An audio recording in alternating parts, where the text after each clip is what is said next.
Welcome into Chat It Up Sports, ladies and gentlemen. It is a wonderful Monday. New Year's resolutions are alive and well, boys and girls. I hope you're just crushing it these first 5 days. Me and Miggy were talking about how we're doing pretty solid 5 days into this whole thing. But we have so much going on because there's a lot of money being made in the transfer portal. We have a lot of love-hate going on in this world. We have the NFL in what is the most open it's felt like in a very long time. And I did forget, we can play our theme music, Joseph. So get that puppy ready because we have a wonderful show for you after this.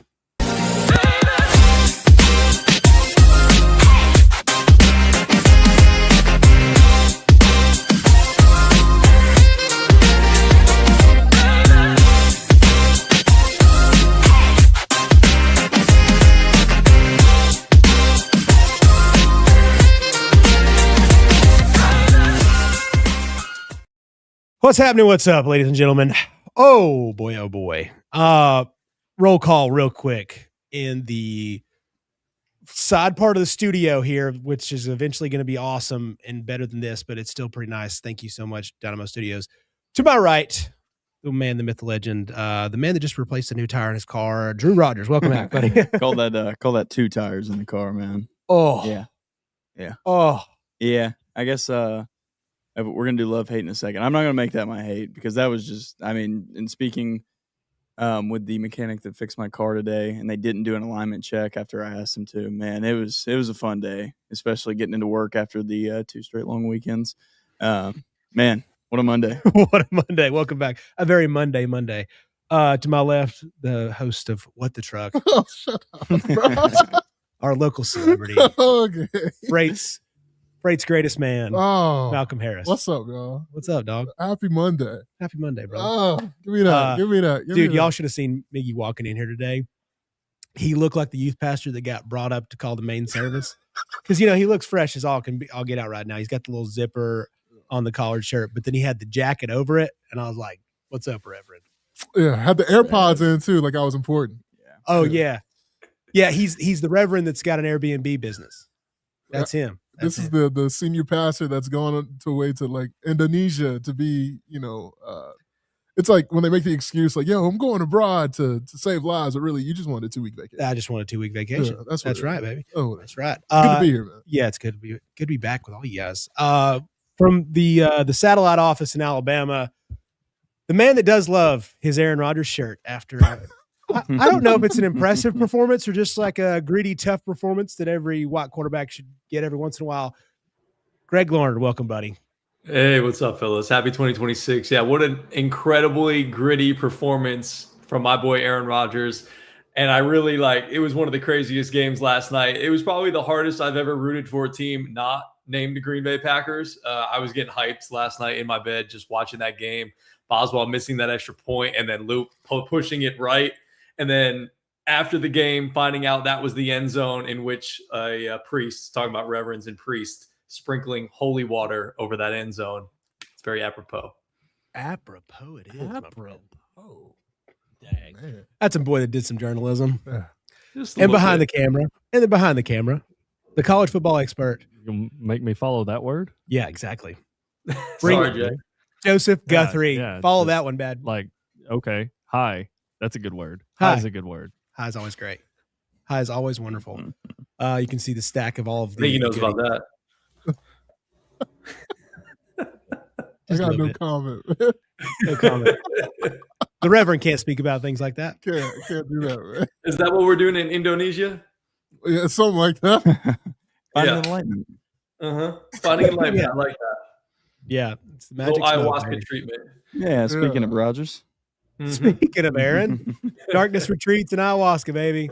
Yes. Do you think he comes back next year? I really, the way he looked and the admiration that he had for all of his teammates in that run that they made, I feel like this is probably going to be it. I hope he comes back. I think he has the talent to come back, the arm talent, and obviously the mental capacity to come back. But after watching him last night, getting emotional, finally getting back to the playoffs. I can't believe Raj hasn't been to the playoffs since 2021. That to me was crazy. So it was good to see him back in the playoffs. So I do think, regardless of what happens against the Texans, I do think he's going to hang it up after this year, unfortunately. Yeah. You got? I think he is going to be one of those guys. He's not going to retire. I think he's going to wait for training camp to finish, go to a system he's very familiar with. Somebody's going to get hurt, come back around August 23rd, sign like a 1-year deal. You know what I'm saying? Just a Phillip Rivers kind of situation. Yeah, like a Phillip Rivers light. But honestly, like what the Steelers feel like a really good situation for him, because what else do they have? I mean, there's nothing there at quarterback. There's no prospects of nothing. They don't have a young guy on the bench that they're trying to groom. There's no Jordan Love behind them. You're not going to disrespect a national champion named Will Howard. I'm not going to let you do it. I'm not going to let you do it, dog. That man needs a little bit more seasoning. He don't have the wide receivers in the National Football League that he had at Ohio State. I'll say that. Very fair point.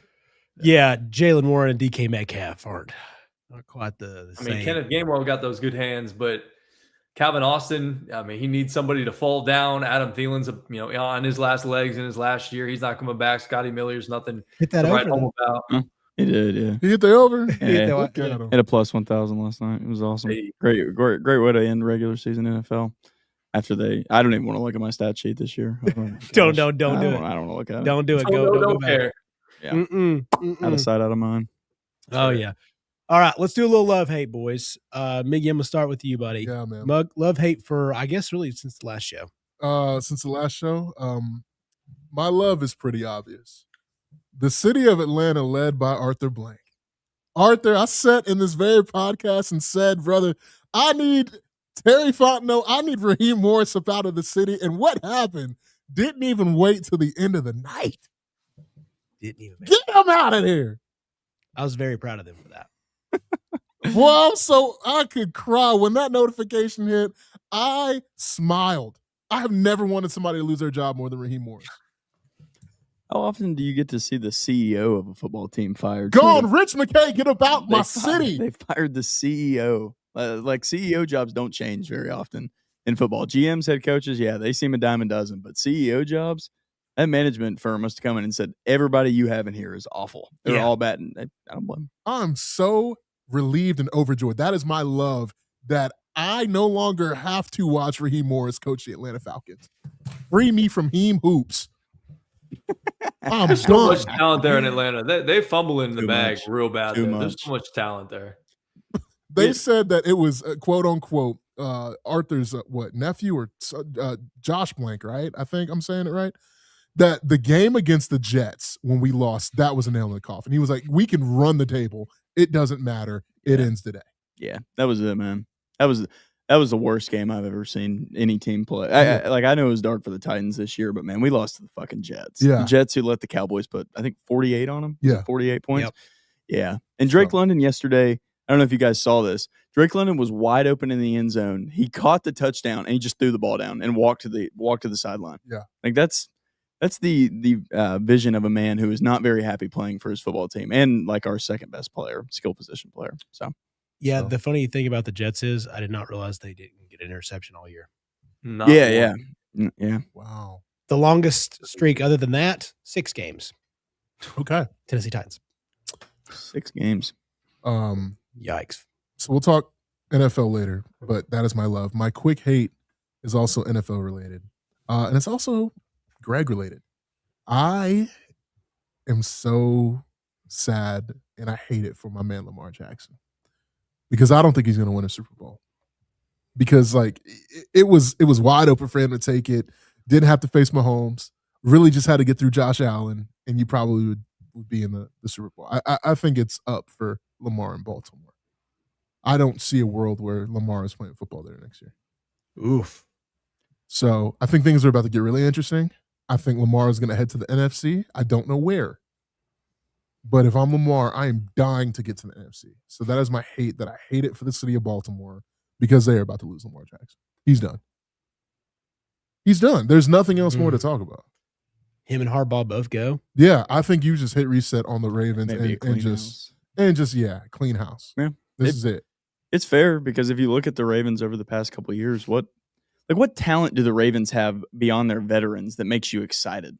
Like, Zay Flowers doesn't excite me. Isaiah Kyle Likely Hamilton. doesn't excite me. Yeah, Sure, Kyle's it. Sure, yeah. And he got his brain scrambled yesterday. Like, He did. beyond, and that, I hope he's okay. But I mean, beyond that, like, what talent is on this Ravens roster that makes you think the future? If we just stick it out and let these guys develop, because I feel like Zay Flowers is pretty far developed, or as close to developed as he's going to be. Isaiah Likely as well. So why would you not? If you don't believe that Lamar Jackson is your guy, it's not going to behoove you to just keep pushing veterans and keep pushing contracts to the middle when I think this team is kind of proven with this coaching staff and this quarterback, they can't do it. So They have a really good young kicker in which they say he's made of the right stuff. Oh, Tirico, dude. Made of the right stuff. brutal, isn't it? Why did he do that? Brutal, isn't it? That's just a damn shame for him to do that. He knew what he was doing. Kicker stinks. Can we just not? Thank you, Mike Tirico. Yeah, Maybe- wait until after. And maybe it's karma for the man who held the last Ravens kicking job. Maybe Tyler Loop is getting some retroactive karma. Ooh. No fault of Great his own. point. Great point. Oof. So that Poor is Tyler. Malcolm Harris's love hate in love a that. nutshell. Well, I'm happy for your Atlanta Falcons. I'll kick it over to the other Falcons fan we got. I'll go with my hate. This is actually pop culture, I guess, a little bit. Dude, Landman Season 2 is boring as fuck. Holy cow, dude. It is so boring. We're 8 episodes in. I watch it every week. Nothing happens. Landman Season 1, amazing. One of the best seasons of television out there. There's nothing happening in this season. I'm not going to spoil everything, but in this last episode, I found myself one of the more interesting things that happened was they gave the Ali Lauder and I believe her name's Michelle Randolph, their two characters, the daughter and the mother, gave the nursing home worker a makeover. Yeah, dude. It's boring. Nothing happens. We're like buying real estate. Yeah, Sam Elliott stares at the sun for most of this season. So, man, it's kind of a fall from grace. Another Taylor Sheridan show that started out real good and just I felt like is steadily fallen. And then love, I don't know. That's a good question. I kind of love when it's transfer portal season. I'm not gonna lie. It's something to look forward to. It's kind of like college football after college football because as the playoffs are winding down, it's kind of like this other avenue you get to look at while the playoffs. Because I mean, I've said it 100 times. We need to move the national championship closer to all the rest of the conference championship and the playoff games. But then there's this other thing that you kind of get to pay attention to on the side, and you have it pulled up on a tab while you're working. So. Yeah, and I do feel like it is similar to like the NBA free agency. Love NBA free agency time. Just madness. People going everywhere. But it is funny to see the rhetoric of new deal signed by college football player. Yeah, that's nuts. The highest paid receiver in Texas A&M history. It's crazy, bro. It's weird. It's really weird, like to see people like re-signing like a new deal for Trinidad if he allows these old people to tell him that he can play another year of college football. I saw something just real quick that you actually liked, and I ended up just reposting. It was from front office. SMU got the death penalty. Yeah. Yeah, for what was it? Paying $61,000 in 1987, Giving them cash. and now we have somebody who just signed a $5 million deal with a university. We'll talk about in a little bit. It's a crazy day and age that we're living in college football, fellas. Yes, Wild, it is. dude. Gregory. All right, my love is going to be the final regular season game between the Steelers and the Ravens. Raj finally back in the playoffs. Had to break out the shirt for it. Well, obviously, we've talked a little bit about that already, so don't need to go too deep into it. But just thank gosh that I don't want to see anybody get hurt, but thank gosh Kyle Hamilton did get hurt because that allowed the offense to open up a little bit. It'll be nice for the Steelers to get DK Metcalf back next week. Don't know how much is going to matter against that Houston defense, but I'm glad Raj is back in the playoffs. And my hate has to do with Black Monday, with Kevin Stefanski getting fired, getting the axe.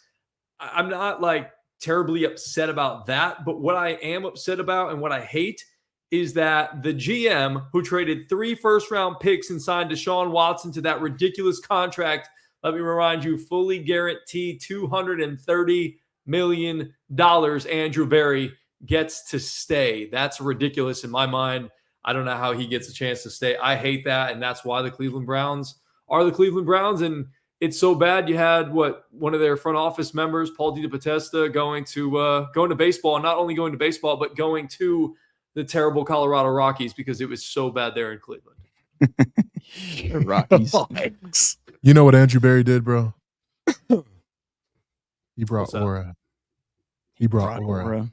All right. So when you talk about Andrew Berry, you make sure you mention What aura did he bring? he brought perfect timing. Hey, Malcolm, did you see the statistic that came out today? What is it? Shadur Sanders, the lowest rated Browns quarterback since 2000. Oh, Yikes. I like Shadur as well. Win games, I guess. It's pretty easy to win games when your defense scores 2 touchdowns for you. I think almost any quarterback in the league would take that. got All Myles of them Garrett? would take that. Yeah. Miles Garrett would sure take that, my friend. Yeah. God, I feel so bad for that guy. Yeah, I feel he's such a bad dog. too. I was listening real quick on that. I was listening to Russillo before I was coming in here, and he was talking about when you're younger, you'll like remember those moments. Like, Yeah. I remember when I'm not going to have that with Myles Garrett this year because he was on a bad team, because of like where we're at in the media world. It just doesn't have the same thing. Like Jamar Chase winning the Triple Crown, like all that stuff. It's like it just doesn't hit the same anymore. If you're not a And then winner, nobody remembers. Did you hear Jamar Chase bitching about how they stopped the game for Myles Garrett after the game? Yeah. No, I don't. Come on, dude. Let him celebrate. He just became the single season sack leader. They're like, yeah, like I don't understand why they stopped the game. There should be a penalty. People are coming on the field and we're trying to run like a hurry up offense, and that's just like disrupting the game. Bro, come on.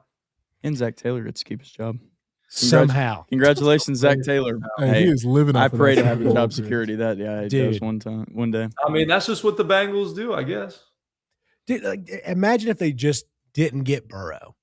Like, I mean, even if you had Chase and you had Higgins, but you had this Flacco run, none of those guys keep their job. Like, you just kind of lucked out and have 3 of the most talented guys, and you can survive. I mean, golly bum, dude. What a terrible organization that is. Yeah. What a I mean, trash. Marvin Lewis was able to keep his job for all those years. I guess, hey, why not Zach Taylor? Yeah. They must have like the worst hiring career. Like, we just can't even deal with this. It's just too You're like, much. nah. It's just too much. Confident enough. He doesn't cause any scandals or anything along those lines. He's a good human being. Iffy football coach, it's fine. It's fine. It's fine. Cincinnati. It's okay. They're cheap, dude. They Yeah, just don't want to deal with it. They're cheap. They always have been. It's not It'll hard be to funny if like we found out that they don't have like an HR group or something. Like, we can't fire anybody. yeah. If we fire somebody, we just got to let them go at the end of their contract. That's it. Yeah. We just got to basically say, all right, handshake, get out of here. Yeah, see, bye. Joseph, what do you got, brother? Oh man, I got a mini hate. It's not my actual one, but I really hate the I'm back tweets, like the re-signed college football. I hate that. I just hate it. The cliche. Like, yeah, just congratulations, you signed a new contract. Like, whatever. I don't know. I'm not a fan. I get it's the state of the sport. Miss me with that. My actual hate, is that my Bulldogs got eliminated. Yeah, I'm sorry, bud. So, bro. yeah, It happens. It does. It Happens to happens. us You know, all, hey, yeah. there were plays to be made. Really young team. Still love Kirby. Great game, though. Saved the weekend. Incredible game. Yeah. Incredible game.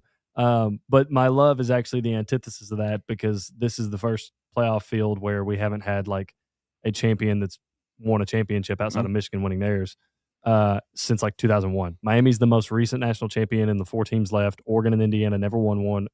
Ole Miss is in like the 60s. Yeah, but not since the AP and coaches polls have been established. So Ole Miss doesn't have one in the modern era. Mm-hmm. So we're guaranteed to get a brand new head coach with another national championship. So I love that for the sport. I think it's great for the sport. And I think the matchups are really good. I know we've already seen Indiana, Oregon once, but it was really good the first time, so I don't mind seeing it again. Yep. And then I think Miami, Ole Miss is going to be a really interesting game. So that's my love, is that this playoff field, this semifinal field is going to see a drought broken for somebody, for some fan base. Yeah, we got some hella good storylines. Sure. Coaching especially. I mean, let's go ahead and play it out. If Lanning wins, we're already in the, well, is he just about to take off to the great ascension? Like he could be the next guy. Like if he wins this thing, if Sig wins it, it's like, well, this is the most dominant performance. He's the next Saban, maybe in a shorter window, but he's going to be the next Saban. Like all this stuff will come out a week later. You know, you're going to hear it. Yeah. If Ole Miss wins, then Lane's Lane's great missed opportunity. If Lane never gets a national championship, that's my favorite storyline, is that, you know, I don't have anything specifically against Lane Kiffin. I mean, it was kind of he kind of caused a ruckus for no reason, but yeah, it could be this could be a defining storyline of a prestigious college football head coach, that he misses his chance to actually get a national championship, like purely associated with his name, not like, yes, you brought them to the 11-1 regular season, but you left, brother. If Ole Miss wins it, are you hearing more of like Lane missed his opportunity to win a national championship, or are you hearing more of like, oh, Lane wasn't the reason they won and made it this far? I think it's that. I think it's the You think latter. it's more of It's like, the oh, hey, latter. Lane wasn't the force that we thought he was behind That's this the Ole draw Miss. to TV. That's the And that's the easy answer, because is Lane Kiffin known as this elite strategist? I must have missed the memo in the boat. Like, I get it, good play caller, but yeah. every time I watch one of these games down the stretch, you don't hear like, what a genius idea by Lane Kiffin. You hear like the other team stepped up, like in the first Georgia game, and in this Ole Miss game where they're missing him, it was, man, what plays Ole Miss made down the stretch, which never seems to be the case with Lane. If you go back, the reason that I can't believe Jackson Dart is such a good pro was, you go back to the Kentucky game last year, and it just felt like they left Jackson Dart just hung out to dry there in the second half, and when he couldn't make a singular throw. I mean, So I what- guess we'll what is- find out. Go ahead, Greg. Go. I was just going to say, what is Lane most known for then? Is it building a culture? Because I know he did it at FAU. He kind of built that program back up. Obviously, he did it at Ole Miss. Left in the middle of the night, obviously against at Tennessee. Got let go at USC. So like that wasn't great. Like, what is he? Is that what he's most known for? That's my point. Yeah, I think two things. I think Lane Kiffin's a high level recruiter, and I think he's also an extremely, extremely efficient play caller. But like, I don't think he's like this guru. Like when I think about somebody just being just a mastermind, I think about Kirby Smart. I think about, and I know y'all ain't gonna want to hear this, but Stop it! Don't say it. Jeremy Pruitt at Florida State was some shit I've never seen before. Okay, that's not who I thought you were going to say. But What do you think I was about to say? I thought you were going to say something about Sark because you love Sark. I love Sark with a passion. You do. He's just a master recruiter too. Yeah, I mean, a lot of these guys that we call quote unquote geniuses are just really, really good recruiters. So no, I think you. But I feel like Sark gets the like headline of being like this sort of like offensive, creative play caller, and I just feel like he never truly has been able to live up to that. Like, you're right. I don't think we've heard quite that level when it comes to Lane Kiffin, but I feel like we've heard that a lot about Sark, and I feel like he doesn't live up to that. Is that I think fair? he Or Lane- is that my Oh, it's novice? absolutely I think fair. he and Lane are very similar. I think like Absolutely. they give a lot of the similar vibes. Obviously, being OC and under Saban, like the whole kit and caboodle is pretty similar. Lane, look, it's a part of it. It's like he looks like the high end coach. They look like the guy. Physical appearance, the way they talk, the way they carry themselves, the cultures they build. They get big names. They score points. Obviously, with Sark, you had the Texas flair. Like, there's things about it, but they're not winning huge games. Yeah. And then the big game that you finally have a chance to win, Lane ain't there. Ole Miss gets it done. Sorry, Joseph. It's crazy. Pete That's fine. Golding has more college football playoff wins than Lane Yeah. Kiffin. Yeah. That's a crazy stat, but it's true. And think about it this way, because people are like, "Yo, if Ole Miss falls off a cliff next year, who wins a national championship? Do you fire Pete Golding?" No. No. I think they should be expected to fall a little bit off a cliff. Well- Maybe not like to 3-9, but like I would expect that Ole Miss, like when they hired Pete Golding as permanent head coach, understood, yeah, we're going to take a little step back here. We're going to take an 8-4 step back. Yeah. Like, well, we're going to hire this guy for the sake of organizational consistency. We're going to keep as many of these players left over as we can to band-aid this thing together, while Pete Golding can kind of use what he learned from Lane and use what's already established in these pipelines to kind of get this team back to where it needs to go as quickly as possible. Because Ole Miss is not Florida. Ole Miss is not LSU. This is not just a brand that, like, if the right guy gets in there, boom, like it's back up. Like, it takes the right nurture and care. It takes somebody like Lane Kiffin in there. And I think Pete Golding, I mean, he seems to understand that so far. We'll see where it goes. Like, and the players, they say all the right things. Trinidad coming back, if he's able to get a red shirt, that's huge. I mean, that's especially as good as he's looked. Because I think the world, I don't know how much the world got to see of Trinidad this year. And now he is in a position to be on the main stage, where Ole Miss was kind of a sideshow all year after they lost to Georgia.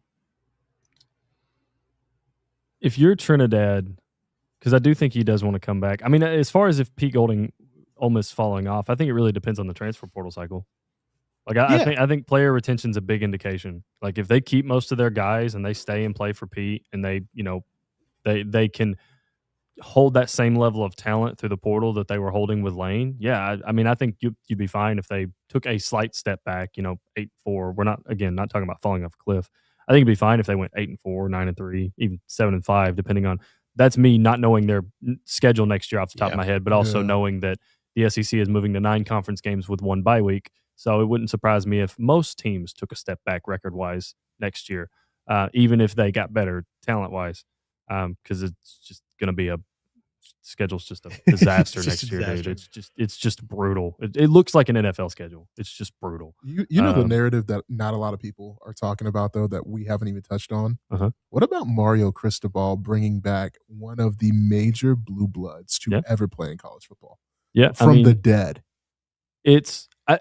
I think people are holding off. I think a lot of people are saying that because they watched what happened with Texas, where it was like, hey, Charlie Strong had a good year at Texas. Tom Herman had a good year at Texas. And every time they had a good year, which was the outlier for those 2 head coaches, it was like, Texas is back. Okay, this is the best season Miami's had. They've built towards this. They've slowly gotten better under Cristobal, but can he sustain it?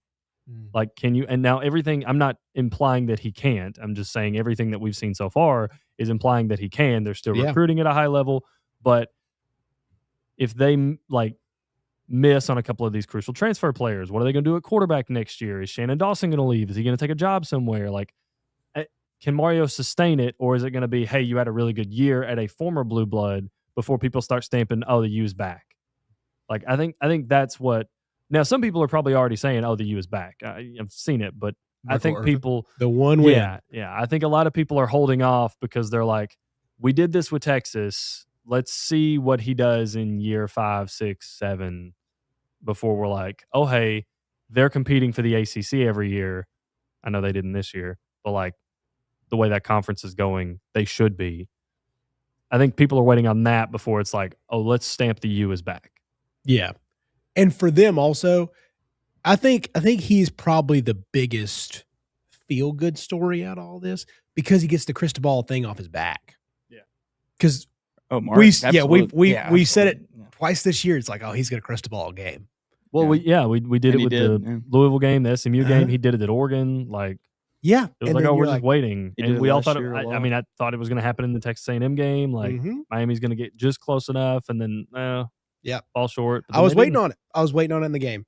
Like I figured it was going to come around at some point, but it didn't. So he would be another great story. Is it going to get the headlines of the Ole Miss stuff for Dan Lanning and hell, even Sig now? Like, being the crazy man on the sidelines, the weird looks. Like, dude, he became a freaking instant GIF after the look on the fourth down. That was so great. But yeah, the coaching storyline's awesome. Obviously, like, Trinidad would probably be the best quarterback story.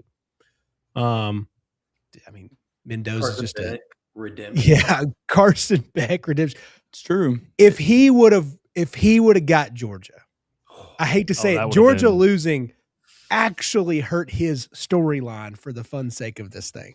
Sure. Because it doesn't have the intrigue as much. Yeah, now it's just like, hey, you're playing a good team. You're playing a really good team. Playing a really good team. Carson would have had a good game against Georgia too, because Georgia can't do what Texas A&M and Ohio State did to him. Because despite the fact that Miami's two wins deep into the playoffs, Carson Beck I think has thrown for like 250 yards total, maybe so far. Because I know it was like 120 last game. I'm not sure what the Ohio State game was, but I checked in the third quarter. It was like 87. So.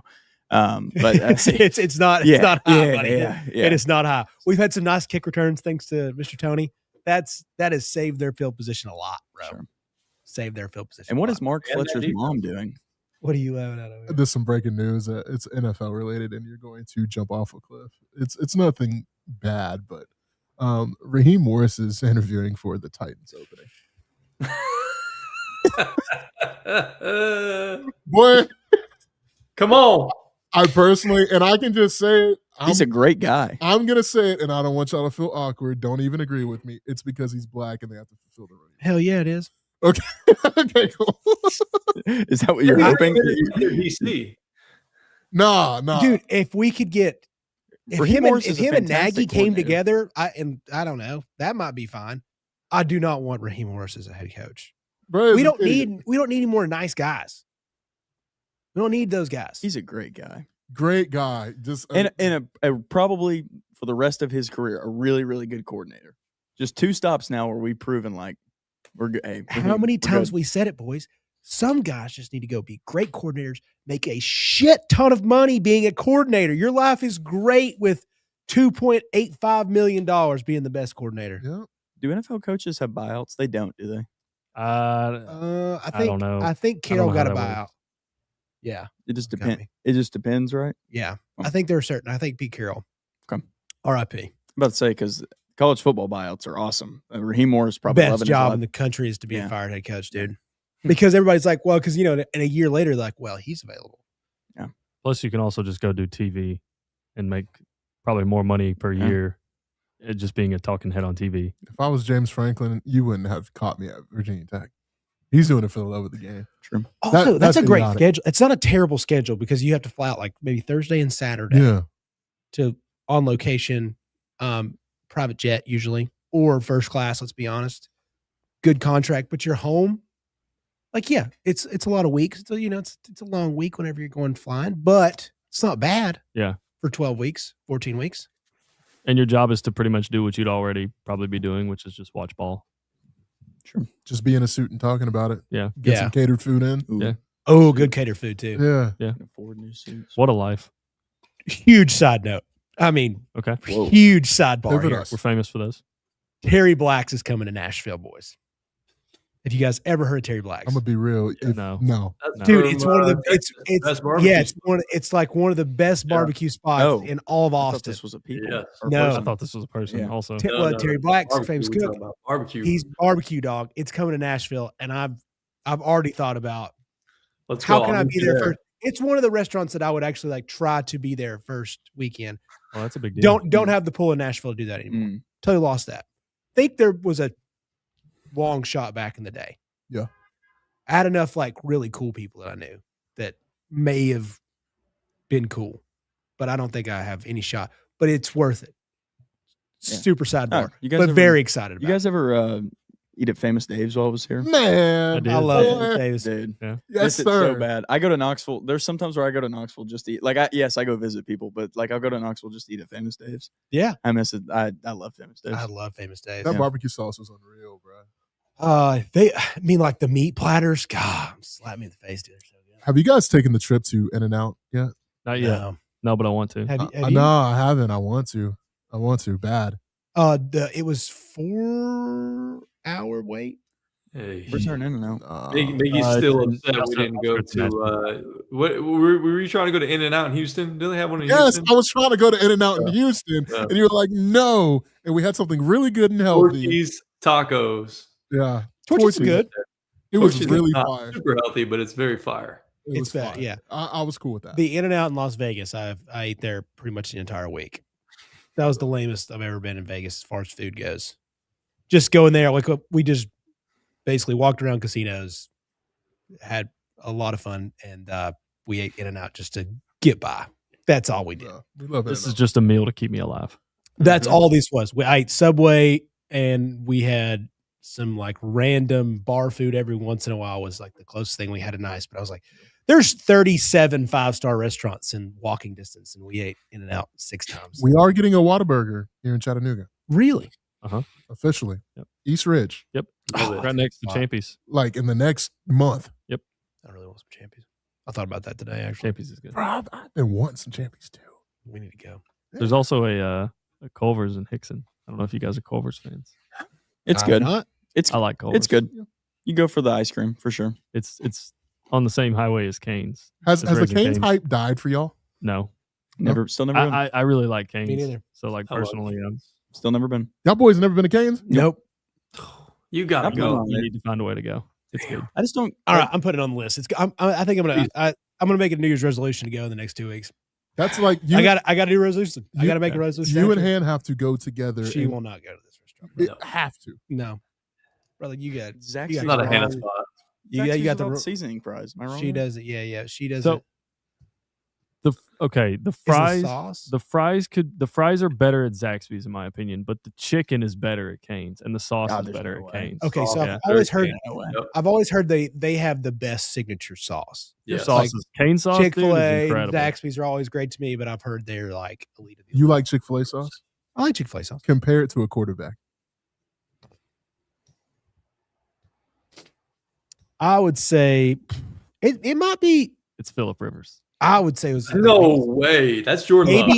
maybe Love. late. I was thinking like late career Sam Darnold Okay. could be a 1 seed. But we don't know what he's like in the playoffs. Cane's sauce to me is Lamar Jackson. It's like that to me. So, he can't make the playoffs. It's good. It is an all-around Getting MVP, eliminated. and it's Oh, not. okay. It's not the reason your meal sucks.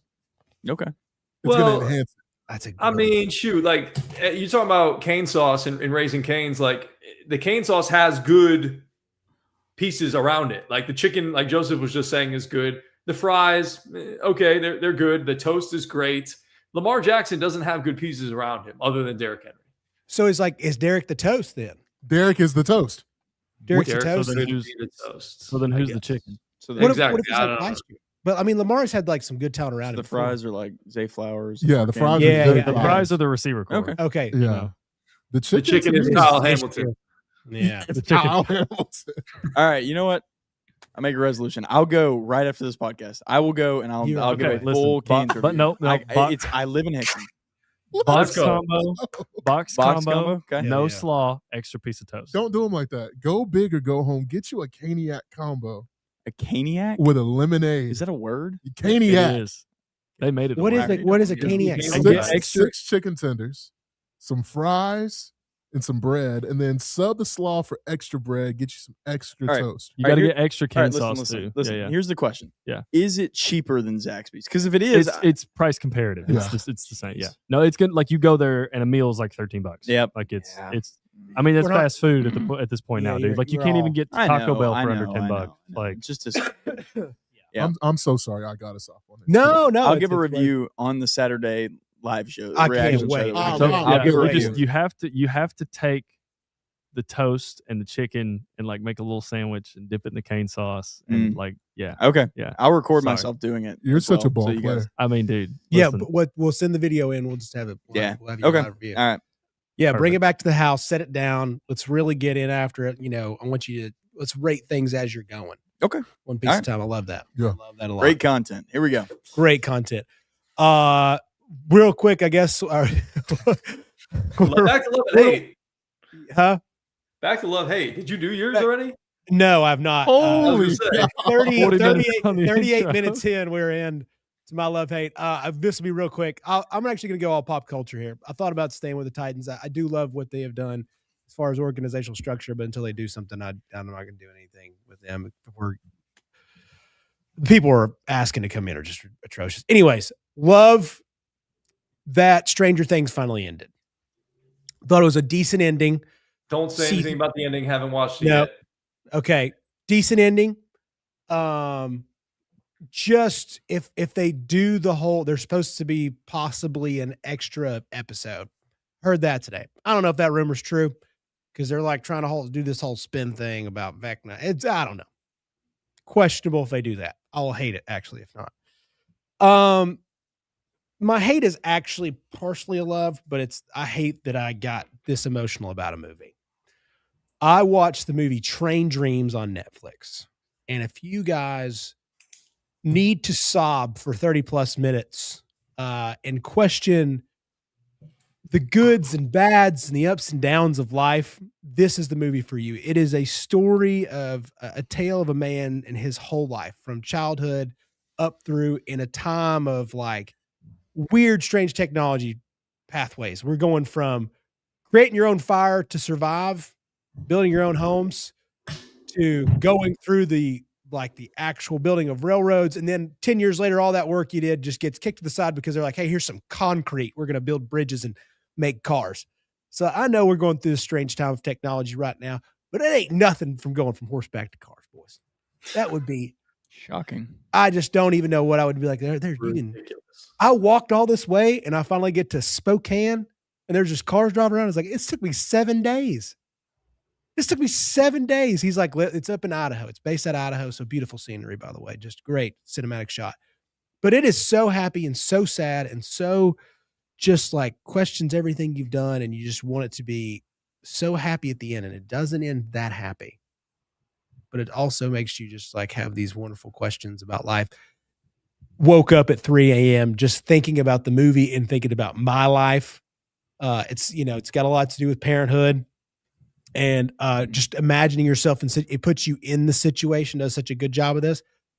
Whoo! Rocked me for about 48 hours, boys. Rocked me, and it was fantastic. Profound. I was gonna say, what was your biggest takeaway from it, like to you personally?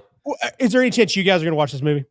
I mean, I think I would like to. I feel like I after wanna this cry. review, I feel like I have to. Okay. So I don't want to give too much away, but it really is of like purpose. Because I can't give it. There's too much. Like it's a man's life, so it's like a similar. Like obviously, they're the goods or the bads all in the same time, right? And so it's little pathways and family and stuff. So it's like the holding on to the family. That's the big one. And as a dad and now a dad too, but it's like, whoa, all right, we got to fix some things, and I'm never leaving their side ever. You don't leave dad's house. You stay home until I get there, and then we're watching security cameras while it's happening. That kind of stuff. Also I feel like another part of it, here's the dude side quest. I don't know how great I would have done like in the night, like the early 1800s. I'm cooked. I mean, you say that from a frame of reference of having what we have now. So like, I think you would have been better. I think for the most part, you'd have done better than you think. But you had to. Like, you had to. Exactly. You had no choice. Yeah, but it's like certain things is so here's just it's like the not even really a part of the story. It just kind of gives you like they give you really good frames of reference of like what's going on. Somebody dies of a heart attack or like a heart condition. They're like, and they say things like there's a narrator. It's actually what's not Denzel, the other coach in Remember the Titans. You know what I'm talking about? Coach, the white guy? Yeah, the white guy. You guys know. Anyway, that guy, he's the narrator. And so he was like, if they would have known about so-and-so's heart conditions 10 years later, he would have been fine and there'd been no problems. Like it's everything. You're so close to all these. What's his name? He plays who? He's like Will Patton. Yep. Yeah. Will Patton. Yep. Oh, So- Coach Yost? Yeah, Oh, Coach Yost. Yeah, I couldn't think of the name. Yeah, Coach Yost is the narrator of the story.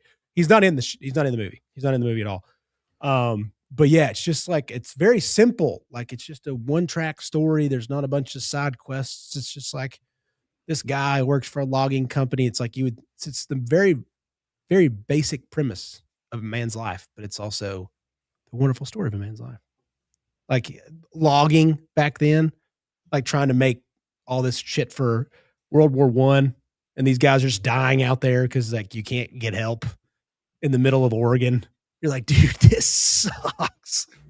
I miss having to dig your own holes for your toilets. I never saw you as somebody that would take so much away from a movie like that. This just shaped my view. How would you compare it to Benjamin Button? More goes on of Benjamin, but it's a very similar tale of a man. Yeah. I would say if you looked at my podcast, 90% of me and Joseph talk about this a lot. I would say a lot of it's like a psychology, little self-helpy at times, but more of like a introspective kind of thing.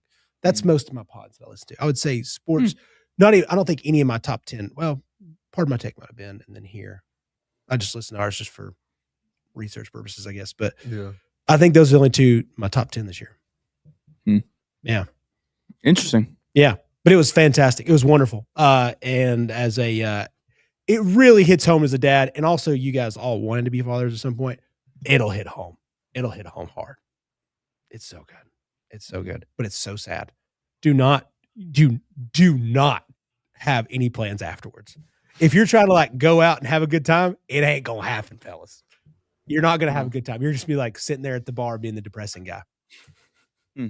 Or maybe not the depressing guy, more of like the let's talk about life guy. And nobody likes that guy three shots in. You know what I'm saying? What are your dreams? Yeah. What are your dreams? Or- I'll save that for when I have kids. So hopefully, like a while from now. Hopefully. Oh boy. Yeah. So sorry to go down the dark road, but it's a great road. Train dreams. Nice. Yeah. Maybe something you guys do later on. Like if you're sometimes you just need a little like a story. It feels like a midweek movie to watch yeah. at night where you're not going to go out. It's like, all right, like it's like 7:00. Let's throw this on before we go to bed. Yep. Yeah. You're going to watch the whole movie too. It's obviously like it's a story of a man, so it's a little slow, but that's the chatted up part of our chatted up sports. All right, let's go. We talked a lot about college football. Real quick on picks. Joseph, I'll start with you, buddy. Oh, good. Let's go Thursday night game first, obviously. Thursday night game is what, Miami Ole Miss? Yes. That is Yeah. it. Yeah. Oh gosh. Okay. I have picked both these teams in my head while I'm thinking about this on the way up here. My biggest question, or most intriguing aspect of this game for me is the Miami defensive line versus Ole Miss's offensive line, because there were times where Trinidad was running from his life, and the pass rush that Miami can create is much better than what Georgia can. So how does Trinidad handle that? Is he able to play the same way he was able to play? If he can pull off the same plays that he played, or pull off the same plays that he made against Georgia, I mean, it's fireworks. I think on the back end, Miami's susceptible. Those receivers, Trinidad, I think they can get theirs. But if it's tough sledding for Kawan Lacey and they take much better angles against Trinidad and they're able to not let him scramble around like that, it could be a long day for that Ole Miss offense. And if that's the case and this game's played like it's a rock fight, then I like Miami's chances. But I don't know. Something about it, man. Maybe it's recency bias. I think I'm going to roll with Ole Miss. I do. I think Trinidad's play like right now. Listen, I know he didn't win the Heisman. I know Fernando still exists. I think Trinidad's the hottest quarterback in the playoffs right now, especially after what I just watched. So, I mean, I think he keeps that rolling, especially because this game's only a week away. They don't have some huge layoff between this game and last game. I think Ole Miss finds a way to keep the magical run going, and they make the national championship. So, real quick on this, do you guys feel like these four quarterbacks that are left, Trinidad's probably the lowest, I think, on the NFL perspective, but probably like my favorite of the college football? I mean, I think he was probably the lowest before the New Year's Day games. I think after what he did to Georgia, he's over back at least. Yeah, somebody's gonna. I don't think anybody's going to touch more Mendoza this year. I think with the way the NFL game is moving, I think GMs would look at Beck and they'd look at Trinidad and be like, that guy can move. Carson can't. Well, I mean, Carson, yes, he can, but like it's not the same. It's not the same. Like, they're looking for Matt Stafford versus Drake May. Like that's I mean, and it feels like the league's moving towards more like the Mahomes Burrow. I mean, Burrow can move well, like not quite Lamar, but not quite Phillip Rivers. You know, Matt Ryan. Like, exactly. We're not doing the whole. That's your future president, big dog. Phillip, Matt, bring him back. You know, like we're not going there anymore. So I don't know. I think Trinidad. I know he's applying for a 6th year of college, but I think if he plays well against Miami, he could get some legitimate NFL smell. Like that's where he could make a redonkulous amount of money if he make a big old leap. Where it just like it doesn't even make sense for him to go back to Ole Miss. Yeah. If he's dominating against Miami, I think that's kind of the difference. If he's average, and they end up losing, then go back to school. And especially if Dante Moore like loses to Oregon and pulls a 180 and is like, I'm going back to college. Like then it's like, okay, there's a quarterback that you're probably going to jump for Trinidad. So you got to think with Moore, like it's going to be all about who is going to be available to draft him, because right now that looks like probably the Jets. So is Dante Moore and his representatives, are they going to want that? I mean, I know it's kind of hard to duck the Jets. They're in the top 5 every year, but I mean, maybe the Raiders, like who would be the number 1 pick right Mendoza. now? Mendoza. The Raiders are getting Mendoza. Yeah, I think it's pretty set in stone. It got set today. The tiebreakers or whatever. Right. Titans are the 4 pick now. And the Cardinals. You're not going to take a quarterback. We're Yeah. gonna Titans get- aren't. So That's the thing. I'm worried we might have got out on Reese going all the way to 4. I just don't know. I don't know what Arizona's going to do because are they just going to eat Kyler Murray's dead cap? I don't know. Interesting. But All right, you go. Yeah, I'm going to take Miami here. I walked in here ready to take Ole Miss. I really do think Ole Miss has a great chance to win this. But sometimes we see this in I don't know, we only have about a year and a half of experience with the new college football playoff format. But I do think Trinidad kind of overperformed. I think Trinidad's really good. Don't get me wrong, but I think he overperformed in the Georgia game, and I think Georgia's weaknesses were tailor-made to make Trinidad's game look really, really good because there were some throws that Trinidad made that were incredible. Don't get me wrong, but there were also some things where I was like, yeah, that's not going to happen against Miami. Like that, the loop around, loop around, the shovel pass, like all of that. That's all really good, and good job. He beat the opponent in front of him, but as dependent as they were on him in that game, I've seen Miami be able to disrupt quarterbacks exactly like Trinidad all year. I don't think it changes much here. I think Miami, again, I said it last week, I think Miami was severely undervalued. I think they're still undervalued, even though they beat the best team in the country, because I think people just decided that Ohio State was bad on offense from last week's result, and I don't think that's true. I just think Miami's one of the better teams in the country, and I think that's held true for the whole year. They just happened to crystal ball 2 games away. So I'll take Miami. Give me Miami 27-20. Okay. Young Malcolm. I'm also on the Miami train. Oh, choo choo, baby. I was 0-4 in the first round, by the way, just for the viewers. Attaboy. So yeah, don't Hey, listen to me at what all. do the checks do? Checks bounce, we bounce back. That's what they do. The reason I'm picking Miami is because of one player, and he is actually a Vol for life, Jacob Thomas. Safety, number 8 back there, quote unquote, pick your dead homies up off of the field. That's what he said. This guy hits you. Savagery. Gosh. Pick your dead homies up off the can field. I switch picks off just Ruthless. that quote alone? Like, Ruthless. He Yeah, says, dude. I like to hit people. Guys, he made Carnell Tate weird. Like, that's the worst game I've seen Carnell Tate play. It was because of number 8. I think that, listen, man, they're playing like this is it. Like, Miami just has more of a sense of urgency than I feel that Ole Miss has. So with that, give me Miami 24, Ole Miss 21. Ooh. I think this is going to be just a fight. Yeah. But yeah, I got Miami. Coach. So when it comes to the Miami Hurricanes, Joseph mentioned it has to be a rock fight. Okay. If Miami finds themselves in a shootout, that obviously lends towards Ole Miss and what Trinidad Chambliss was able to do against Georgia. Juan Lacey was able to do a couple of touchdowns against Georgia as well. To me, that was what was able to help Chambliss really open things up on the offense, with Charlie Weiss being able to call different things because they were able to establish the run game. In this game, they're not going to be able to establish the run game the way they were last week. That defensive line, as you mentioned, is way too stout for Miami. They're going to be getting after Chambliss. They're going to be taking him down. They're going to get sacks. They're going to force him into mistakes, bad throws, off timing. To me, Miami's going to win this game, and I know they're favored by 3 right now, but I think they're just way too much to handle. And on offense, I get it. I know, Drew, you said it earlier about Carson Beck, who's thrown for maybe a total of 200 yards in 2 games in the college football playoff. But if Carson Beck can stay clean in that pocket, if the offensive line can keep him clean, he has that ball security. He puts together methodical drives. Mark Fletcher Jr. goes out there, helps establish the run, takes the pressure off of Carson Beck. Again, doesn't have to force things, able to utilize Malachi Toney as much as humanly possible.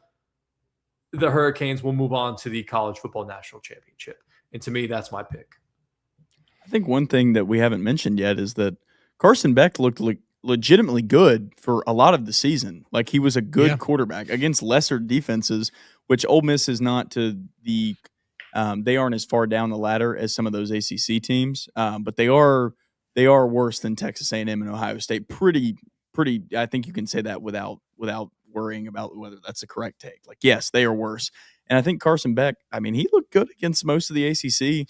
And the one team that he really looked horrible against was Louisville, and that was because he threw a bunch of dumb down the field passes. And I mean, I think if he can avoid that,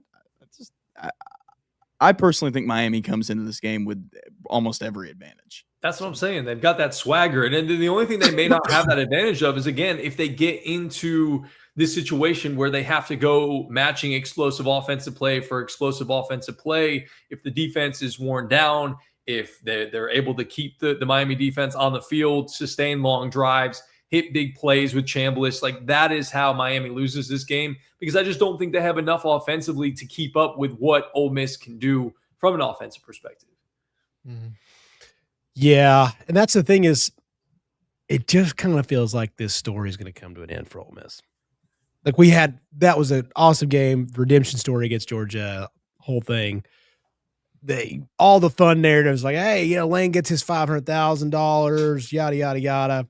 What a job! What a freaking job! What an dude. occupation! What a loophole! I think about it all the time. Like, God, why can't I just have one great run as a college football quarterback coach or something like that? And anyways, I'm going to take Miami.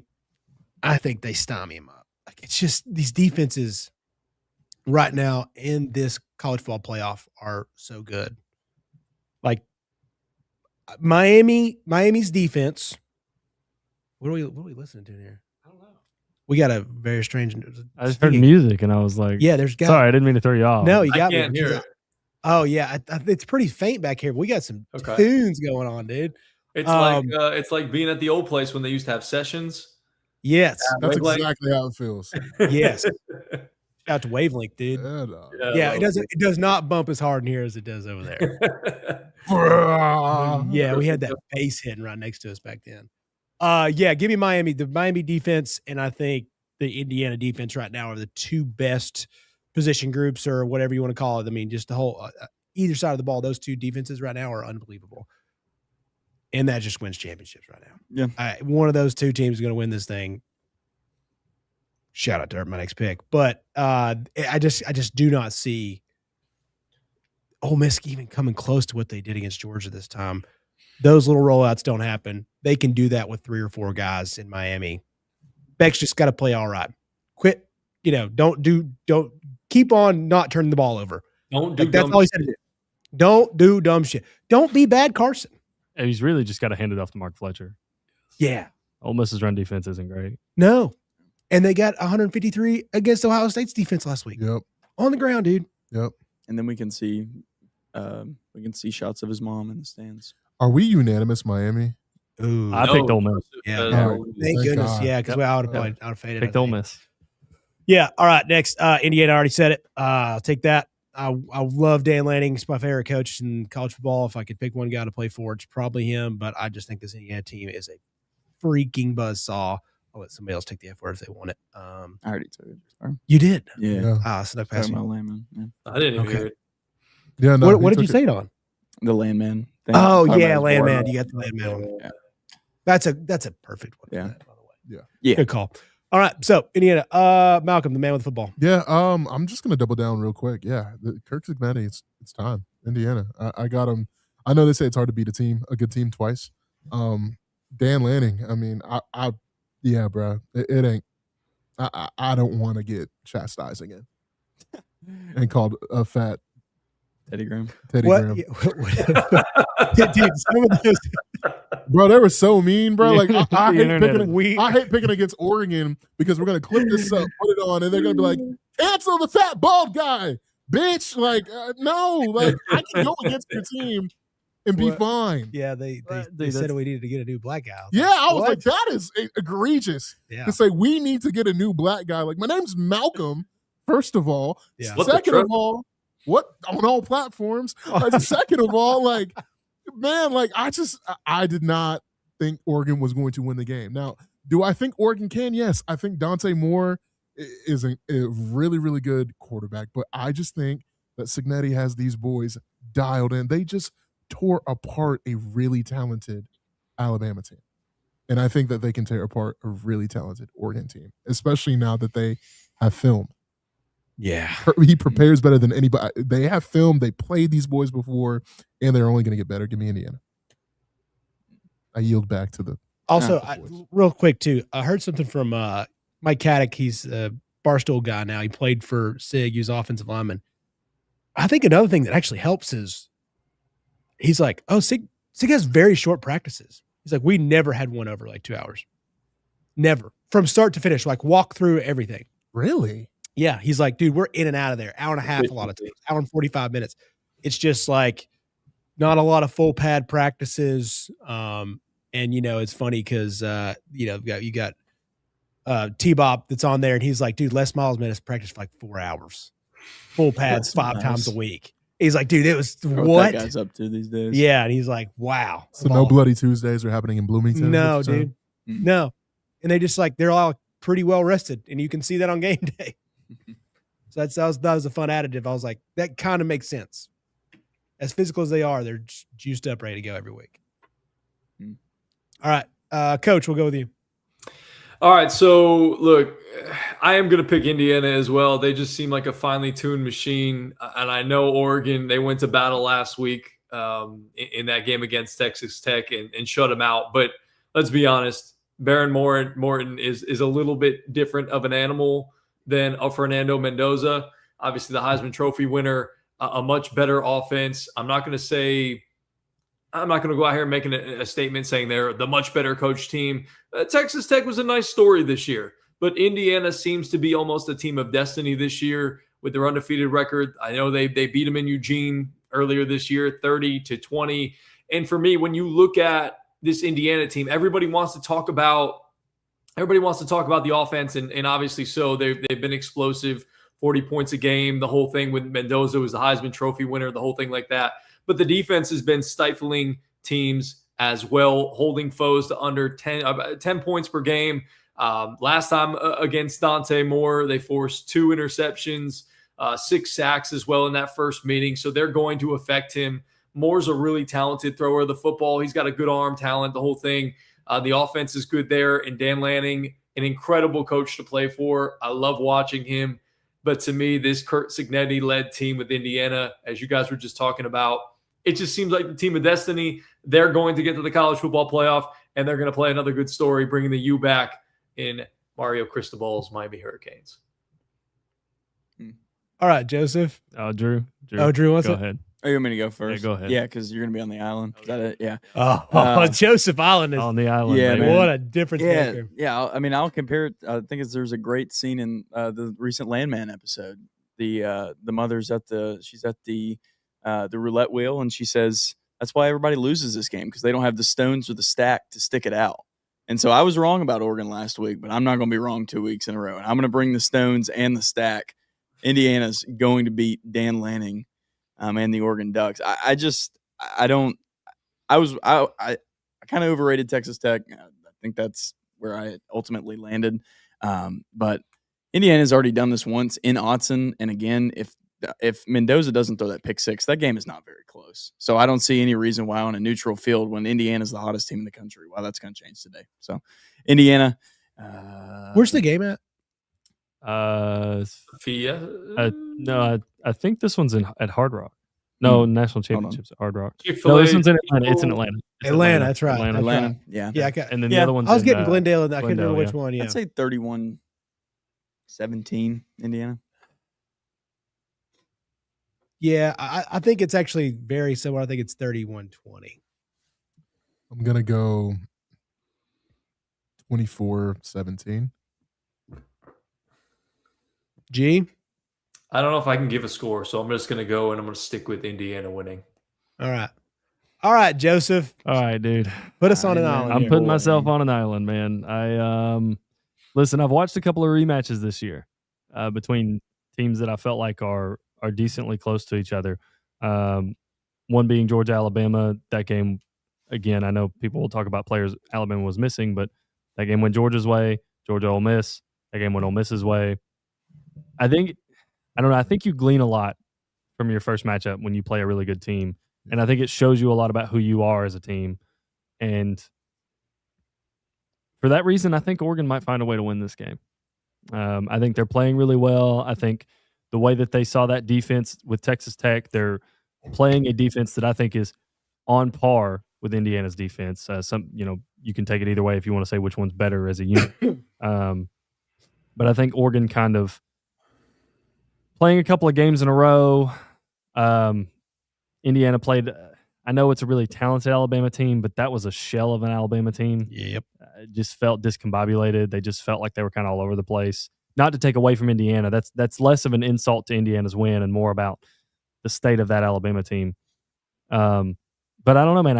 I think Oregon is really looking forward to their second shot. I think when they played Texas Tech, they knew they're like, hey, we have a really good chance to avenge this loss if we play Indiana.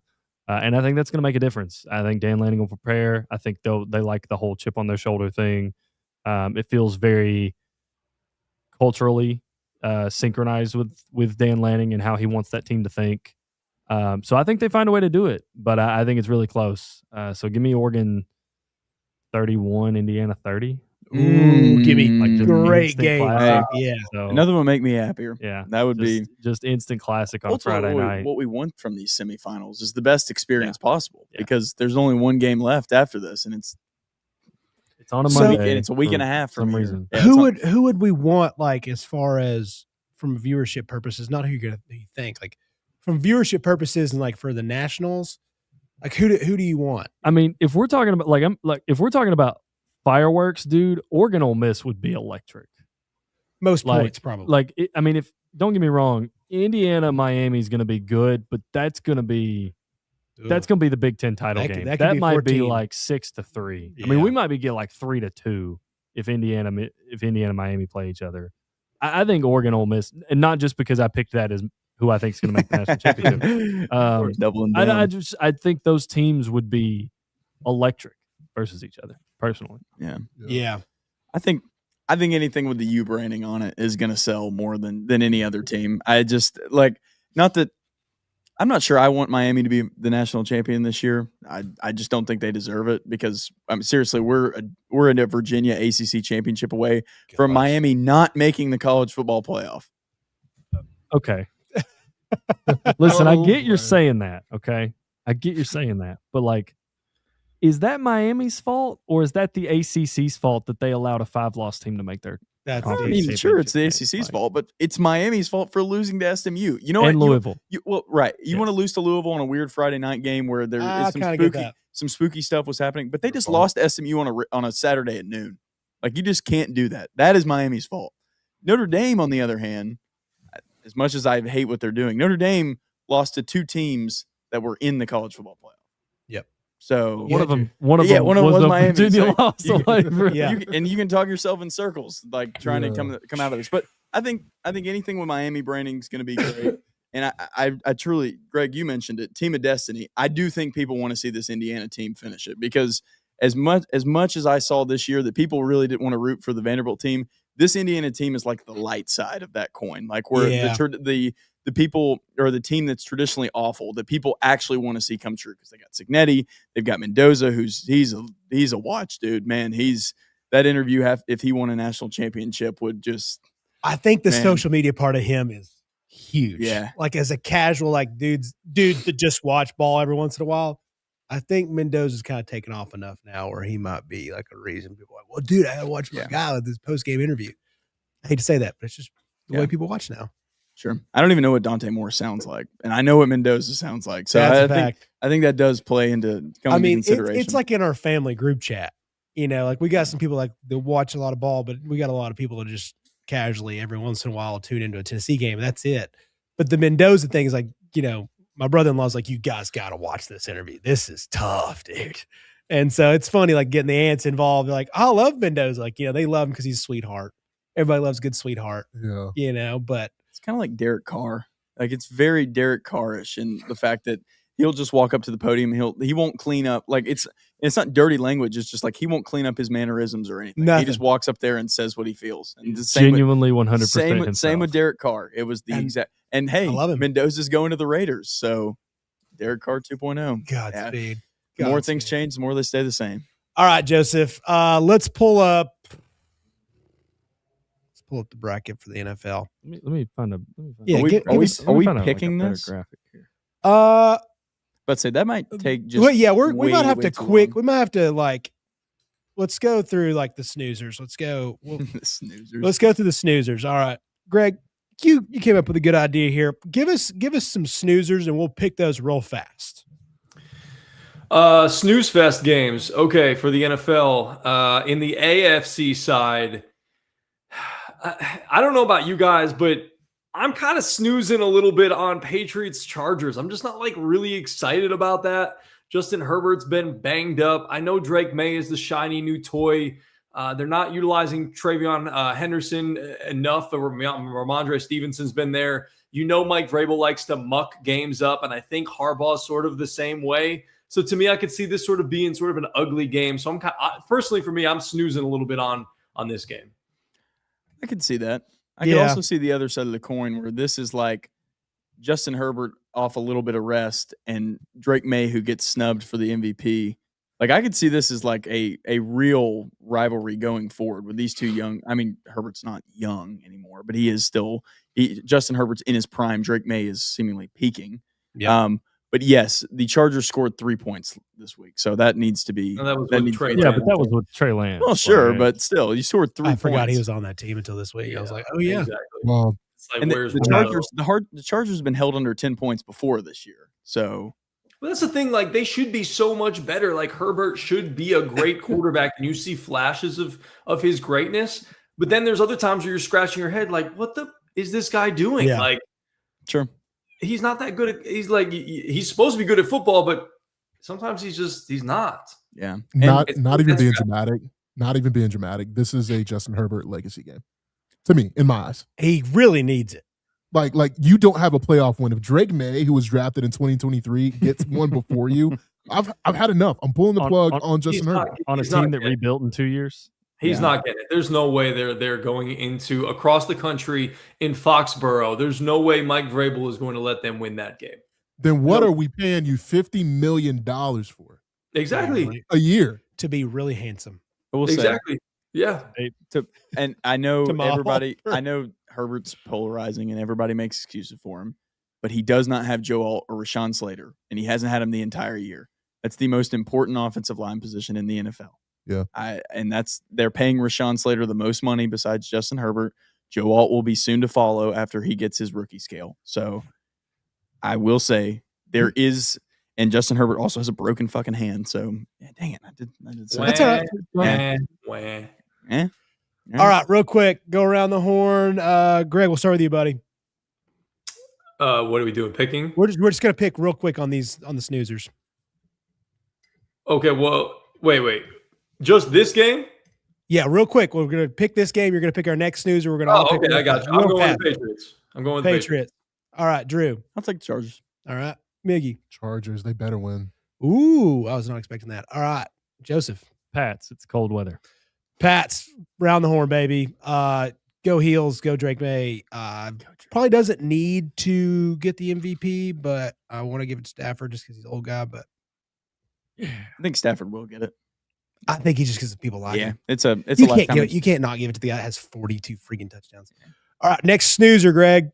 Next snoozer, let's go to the NFC side, and this one's obvious. The Panthers. Oh, God. Los Angeles Rams. And look, I know, I get it. The Panthers have been able to pull off some improbable wins like they did against the Rams earlier this year. They also beat my Green Bay Packers. So are they capable? They're capable, but will they?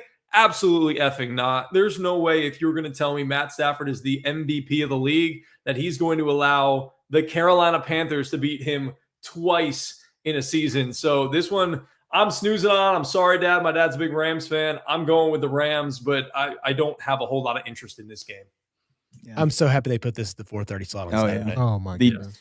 A double-digit dog in the playoffs are the Panthers. Double digits. It's up to 9.5. 10.5. It's up 10.5 on DraftKings. Yeah. Yeah. Give me a Rams by a million. All right, Miggy. Carolina's going to cover because Vegas ain't taking a loss like that. They just know. Yeah. It'll be 9 or 10. And by the way, Carolina beat the Rams earlier this year. Oh yeah. So I mean, That's I regular get it's season. playoffs, and I get that was the Rams' worst game all year. But yeah, give me the Rams. Puka is going to have a day. Can't wait for it. Is Devontae Adams coming back for this game? I believe so. He is. He should be, They rest. I think he was a healthy scratch this past week. It makes sense. It makes sense. Yeah. Rams. Yeah, I'm not going to pick against Bryce Young. I'm not going to do it. I'll take the Panthers. Huh. You're not going to get me to pick against Bryce Young in the playoffs. This may be the only time he's there. So, All right, respect. Yeah. No, hang on. Not in this That's a NFC South. That's a surging Panthers. I can't even finish that. You statement. can't do that. there's no guarantee with Bryce. The 8-9 Carolina Panthers. Yeah. I mean, when you're winning your divisions, dependent upon the Bucks having half their team in the hospital and the Falcons just inability to get it together, and the Saints being in cap hell, like, yeah, eventually one of those is going to stop, and the Bucks are going to stay healthy, or the Falcons are going to put it together. Well, the Saints might get out of cap hell eventually. Wow. Yeah, we'll see. We got we got a private equity firm basically running our team now. So, yep. All right, give us the tier 2 games, Gregory. We think of next best games. The tier 2 games from the AFC side, I'm going to go with the Steelers and the Texans. Obviously, my boy Raj. Look, I could have put this first for personal reasons, but I'm going to be real about it. I'm going to go with the Steelers and the Texans. This is going to be a sort of a weird game because the Texans are so good defensively, but kind of really inefficient offensively. Don't think we have a good understanding about what CJ Stroud is yet as a quarterback. Nico Collins is obviously amazing. The run game has been basically a wash since Joe Mixon hasn't been there all year. But again, what DeMeco Ryans is doing with that defense is superb. And it's going to be real tough for Raj to win this game against that level of a defense. But they do have DK Metcalf coming back for what that's worth. And then on the other side, the defense at the first 2 levels are really good with Highsmith and Watts and Hayward. I'm really kind of sketched out with what I saw in terms of breakdowns in the secondary for the Steelers. So to me, this is my next one. I'm sorry, Raj. I think it ends. I'm going to go with the Texans, unfortunately. I think you should have put this in tier 1. I'm excited for this game. I'm glad it's Monday. I'm just more excited for the Bills and the Jags, I'll be honest. Yeah. Sure. Yeah. But Rodgers' last ride, I mean, hey. I know. I get may it. May never get it again. Yeah, you're right, Greg. If the Houston offense was just a little bit better, I think this would be like a more intriguing game. Or if the Steelers secondary was just better. Like, they're just so bad. Like, how do you allow Zay Flowers to run wide open a couple of times? How do you have that many breakdowns on defense? Yeah. It's just, I mean, that secondary is no good. Hey, I don't even know what to call him. He's one of those guys that you can bet on or have you on your fantasy team, and he's just so frustrating. He's stupid. That's all right. Prince of Houston, where are you going with this? Come on, man. I'm not going against my city. That's Chattanooga West, dog. Let me It was. You loved Houston. Dude, you were way too much getting fun. the text and getting like the videos. I was like, man, this guy. Yeah. You should have seen this man in brunch. I wish y'all could have been there. Boy. Greg got to go to a very adventurous brunch. Let me get Houston, man. Shout out the Grooves out there in Houston. Oh, Grooves, baby. Yeah, we're thinking Houston. I think that CJ is going to take the next step, and I think you get Nico Collins off of rest. And then also, Greg, I was going to say it, but that back end for Pittsburgh right now is in shambles. If you get Zay Flowers out there looking like Tyreek, Nico Collins is like, oh yeah, I'm about to eat. So with that being said, give me Houston. Joseph. I'm rolling with the Texans also. I really like CJ Stroud. I loved him when he was at Ohio State. They also have my personal favorite corner from one of the Georgia days, Kamari Lassiter, and then Will Anderson Jr. has had, Kamari's Derek Stingley though too. Kamara. Yeah. One of the best corners LSU's had recently. Yeah. Will Anderson Jr. had one of the best seasons in college football I've ever watched. I think he's a monster. I think Houston's defense just terrorizes Aaron all day. Give me the Texans. I think they win this game. Drew? Yeah, shout out my boy Noah, Steelers fan. I'll pick Steelers for him pretty much. And the Texans are coming into cold weather. It's warm down there, and don't they play in a dome? They do, don't they? They play inside. Yeah. Texans Energy Stadium. Yeah. They're playing. It's at Pittsburgh. So it's going to be 10 degrees at maximum. Monday night too. Yeah, it's going to be a tough environment for the Texans to win it. And I've seen CJ Stroud in primetime outside. I know that Jared Goff's struggles outside of the dome are well documented. CJ Stroud's, I haven't seen that as much, basically because I get it. His offensive line has been really terrible for the last 2 years. But I'll just take the Steelers just because I want them to win.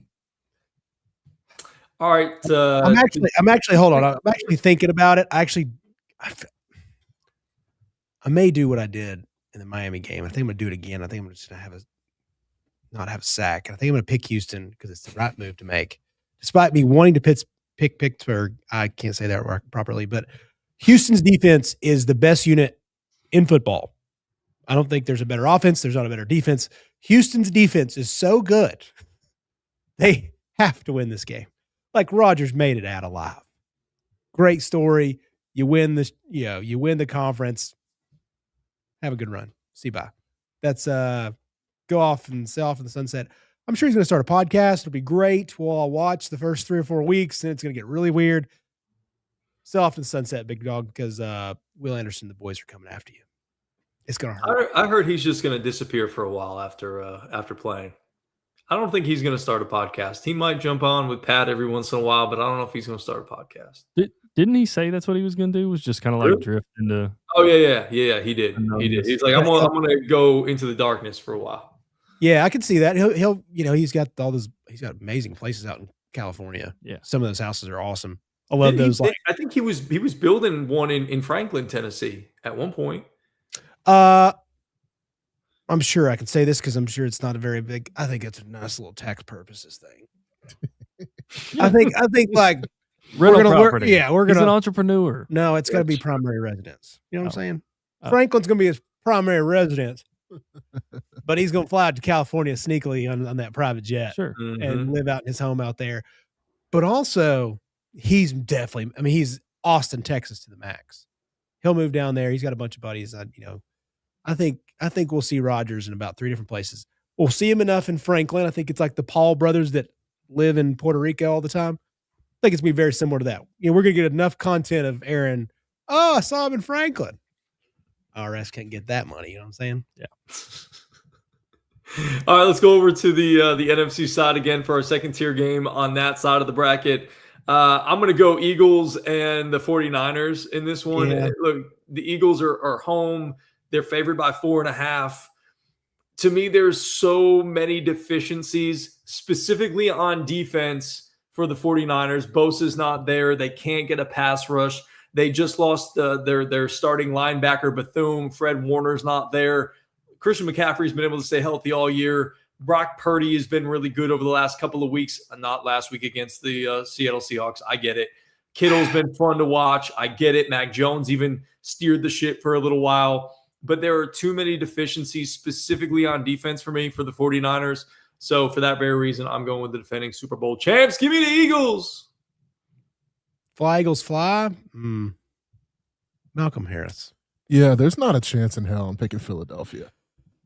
And I'm gonna explain to me why, because I'm kind of leaning that way. Because they, to me, when I saw this last game against Seattle, but the last 4 weeks, San Francisco has been playing just lights out.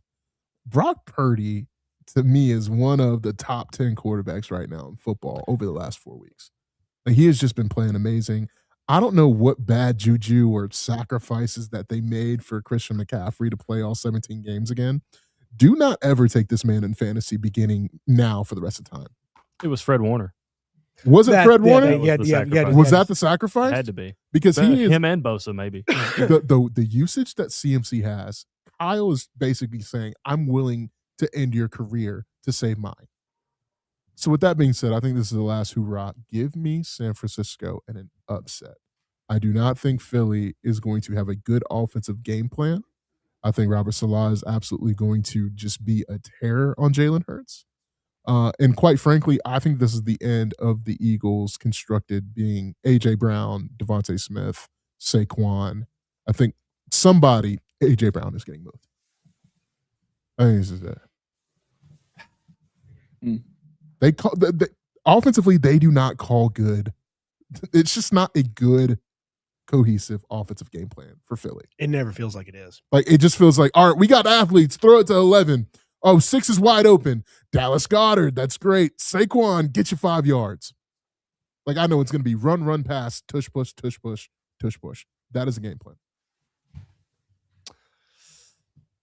I'm with you. Actually, I'm going to go with the 49ers as well because I feel like this offense, the Eagles offense should be much better. It feels like it should be so easy for them on offense. Yeah. And then also having the D-line that they do, maybe they're susceptible on the back end of that defense. That should be the main focal point issue. But instead it's like, why can't this offense put it together at times? Like when they can and when it works, it's incredible. But to have the talent they do, to have the athletes they do, for them to struggle the way that they do, just is a mystery to me. And I kind of like what Malcolm said about how outside of the Seattle game, which Seattle, I think they got the 49ers both times this year. So it kind of feels like they've got their number. 49ers have been really hot. I think that continues. I'll take the 49ers in an upset also. Drew. How many times are we going to do this? How many times are we going to do this? I said it yesterday. A lot. I hate watching the Eagles. I hate listening to their fans complain about going 11-6. It's the most annoying thing in all of professional football. Yep. How many times we're going to do this where they complain about going 11-6? They look like crap for half of their losses, and then they end up in the playoffs. They put it together, and then they beat your favorite team. Congratulations, the Philadelphia Eagles are at least going to win in round one. I really want to pick the Niners, but like last week's performance, just oof. Vic Fangio's not going to let Kyle Shanahan go off, brother. He's not going to do it. No. And dude, this game's going to piss you off. I think we're going to have one of those games where San Francisco probably looks like the better team. Yeah. And then Philly just survives. I see it. 4.5. That's the perfect number to just piss you off, dude. And a weird score like 22-18. Yeah. For sure, bro. 1916. This is the 1916 special. If I've ever seen it. Philadelphia defense like forced a turnover. Jalen Hurts is like 14 for 22 with like 138. And they win. And they win. Yeah. And they freaking win. Yeah. That's this game feels so much like that. I don't want to because I think I'm with you. I think I'm just tired of watching the Eagles. I don't like their brand of football. It sucks. Obviously, like defenses are always good. They're physical, yada, yada, yada. It just sucks to me. I miss AJ Brown, so it makes me even more mad because of the talent. But God, the guy sucks. Like every time he gets mad, you can clearly see like Jalen Hurts like, well, I guess I'm just gonna throw him the freaking ball now. Don't worry, dude. He's gonna be great on the Bills next year. Exactly. Be great up there in Buffalo. Wait. He'll complain about cold, and Josh Allen's like, dude, I just complain about cold with 11 touchdowns. Yeah. Bingo. And 1,000 yards receiving. Give me Philly, reluctantly. All right, let's go back over to our number one game from each side and go to the AFC side. The only game left, obviously, the Jags and the Bills. The Jags have been super surprising this year. Obviously, Trevor Lawrence having a career year. Liam Cohen turning this thing around. Obviously, one of the candidates for Coach of the Year. The Bills are going to be on the road.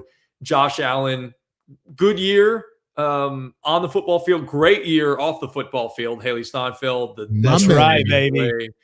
All of the things for Josh Allen. He's had enough nice things off the field. Give me the Jacksonville Jaguars to move on in this game. It's going to be a fun one. Look, Josh Allen's going to have to play hero ball. The Jags are awesome against stopping the run. James Cook is the leading rusher in the National Football League from this past season. Josh Allen can obviously run the football, tote the rock as well. They're going to run into a bit of a brick wall this year. The Jags have been really good at stopping Jonathan Taylor this year, keeping him under 75 yards both times they played him. They were able to hold down CMC. They were able to hold down the Seattle rushing attack as well. Jacksonville gets a win in Liam Cohen's first year at the helm. Trevor Lawrence continues to play well. This Buffalo Bills team just seems to have too many holes. And like you guys were just talking about, they need a wide receiver up there because there is nothing for Josh Allen to throw to right now. Give me Garrett Tolley's Jacksonville Jaguars.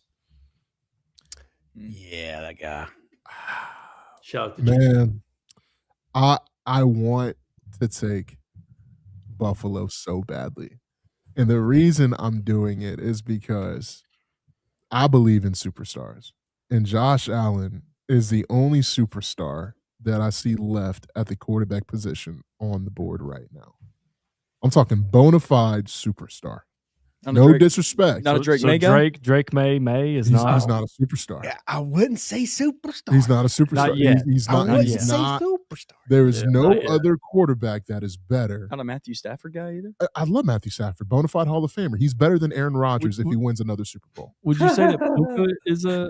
Would you not say Puka's a superstar? He said quarterback. Quarterback. Oh, quarterback. Sorry. Yeah, like if Matt Stafford wins an MVP in another Super Bowl, he is better all time than Aaron Rodgers. Whoa. Definitively. No chance. No chance. This is the man who just became his overall record as a quarterback just was over 500 this year. And Aaron Rodgers made the playoffs for the first time since 2021, brother. Yeah, he tore his Achilles. He went to the Jets. Matthew Stafford went to the Lions He didn't go to the Lions. He was drafted to the Lions. and still got it out the mud. If he wins another Super Bowl and an MVP, all In a time, much better situation. listen, man, I'm gonna go Buffalo. I can't do it. Not against Garrett Tolley. I'm going Jacksonville, bro. Come on. Because right now, Buffalo's favored by 1.5 points. That's what I was wondering. I was That like, is a weird line. This, I don't like that. this feels like the Jacksonville heartbreaker. And like you said, the superstar. Like I love the superstar aspect. Give me Buffalo, bro. He's going. Give me Buffalo, and I'm Give me done. Buffalo. I'm Give done. me No, Buffalo. no, no. GT.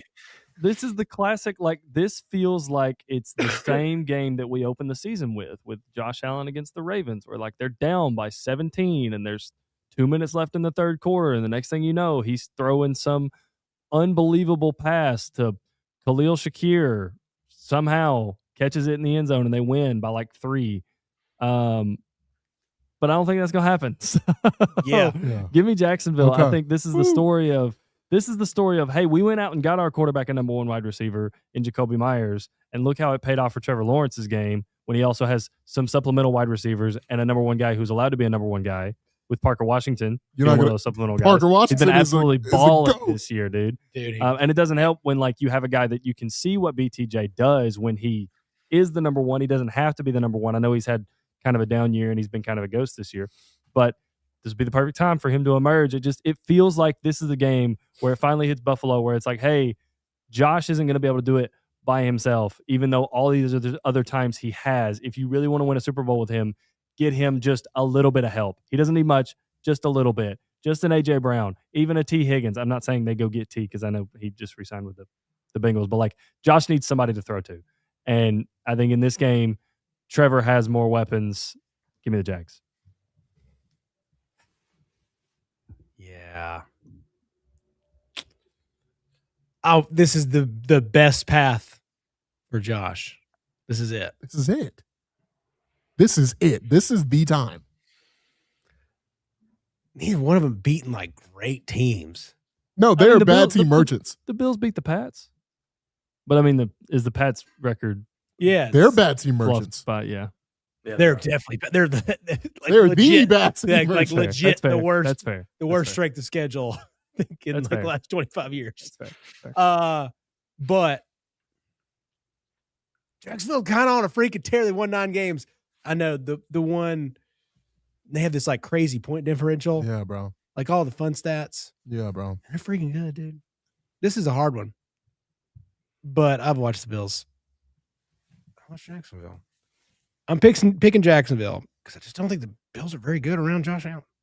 Like Khalil Shakir cannot be your number 1 guy. I mean, it's stupidity.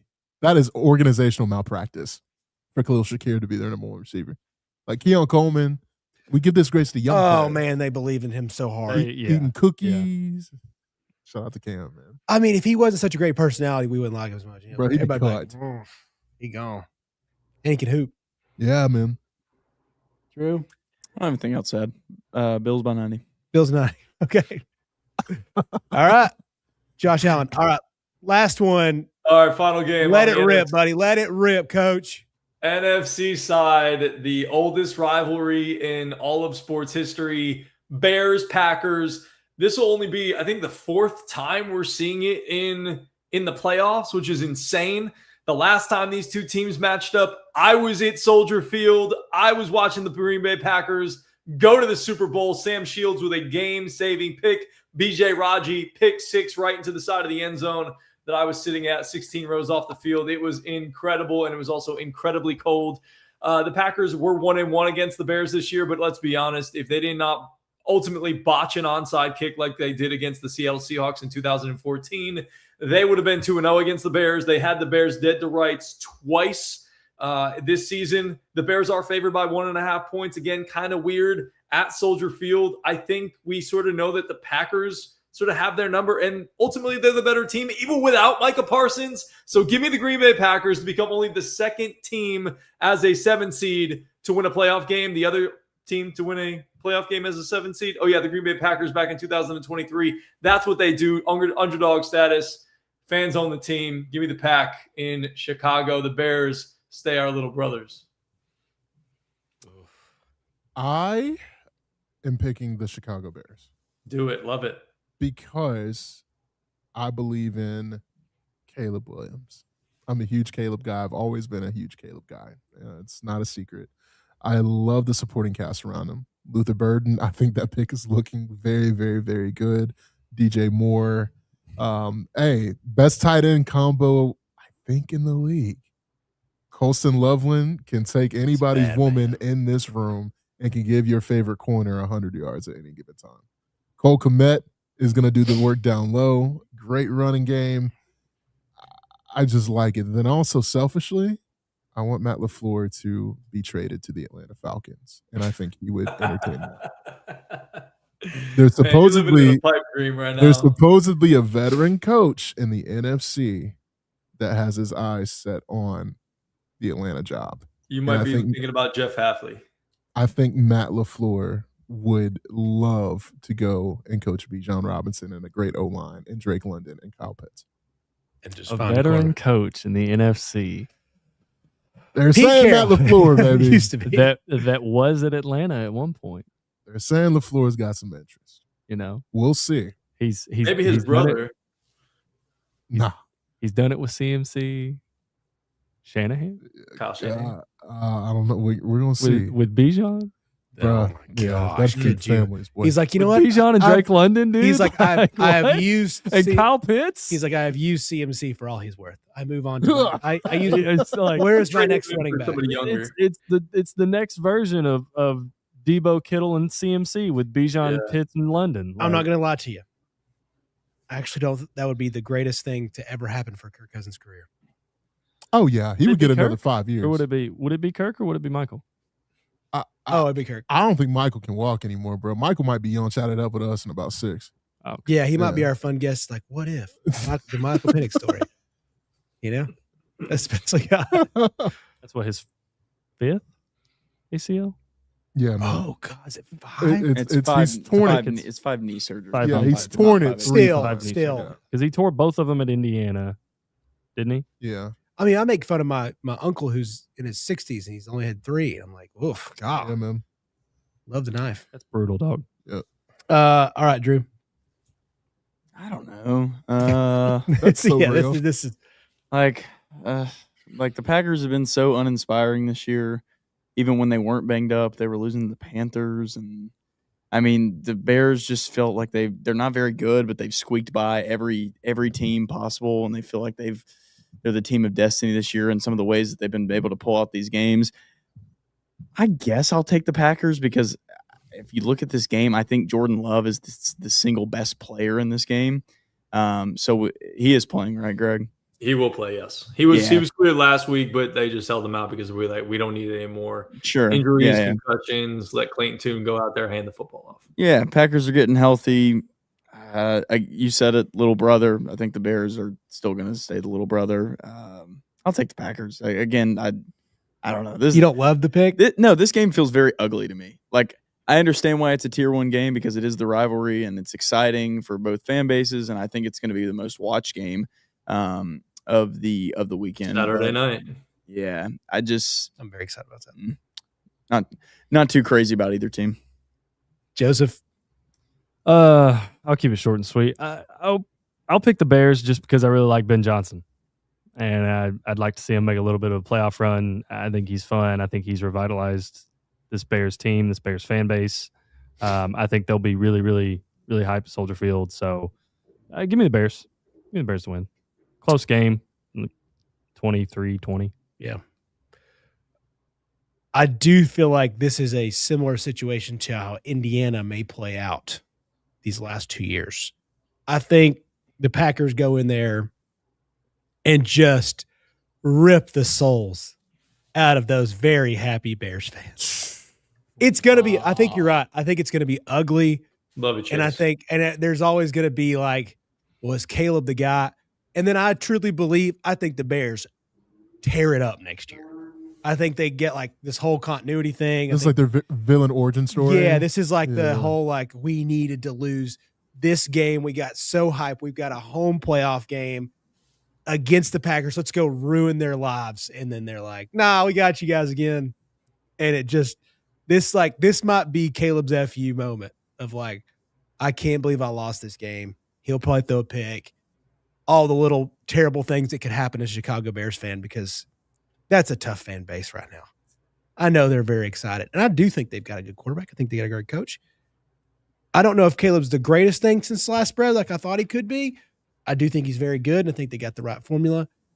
But I just see this Packers team winning uglier, and they've done it a little bit more. And I think nerves are going to get to Chicago, and it's going to look ugly. But this is where the origin story starts. Give me Green Bay. Give me nasty. Give me 19-16. Something stupid. Don't hate it. Are these the 2 worst 1 seeds collectively that we've ever had? It's 2012 again. Wasn't this Peyton? Oh yeah, Russ. Peyton and Russ. These 2 these teams are these 2 1 seeds are about as shaky as it gets. Yeah, the Broncos for sure. Yeah. I mean, just awesome defenses with very questionable quarterbacks. Yeah. Seattle scored 13 points last week and won the game convincingly, which is good. It's all they needed to do. I think Sammy Darnold learned a lot last year. Dude, I can't stand watching Seattle play. Really, I feel bad for Kenneth Walker because, like, Zach Charbonnet is just stealer of touchdowns. Stealer of touchdowns. I would hate that guy. Like, he's not coming to Christmas dinner. Like, we're nobody. Way am I inviting that guy over? Like, dude, he's taller. Yeah, like all the things. It's like I do all the work, and you just. They're going to end up picking him this offseason as well. Like, they're going to let Walker walk, and then they're just going to, give Charbonnet a bag. I see what you did there, G. Mm-hmm. All right. In the cut that out. We got anything else on NFL? I do have a rant real quick. Oh yeah, dude. Yeah, this was a good Pete Carroll rant from this is a Pete Carroll rant. I got it from my boy, man. He is a DJ here, man. Cisco Kid. He basically said, and I quote, "This is what needs to be said about Geno. He was mid on a mid team. He was ass on an ass team. Seattle had a scheme built up over years to adjust his play style.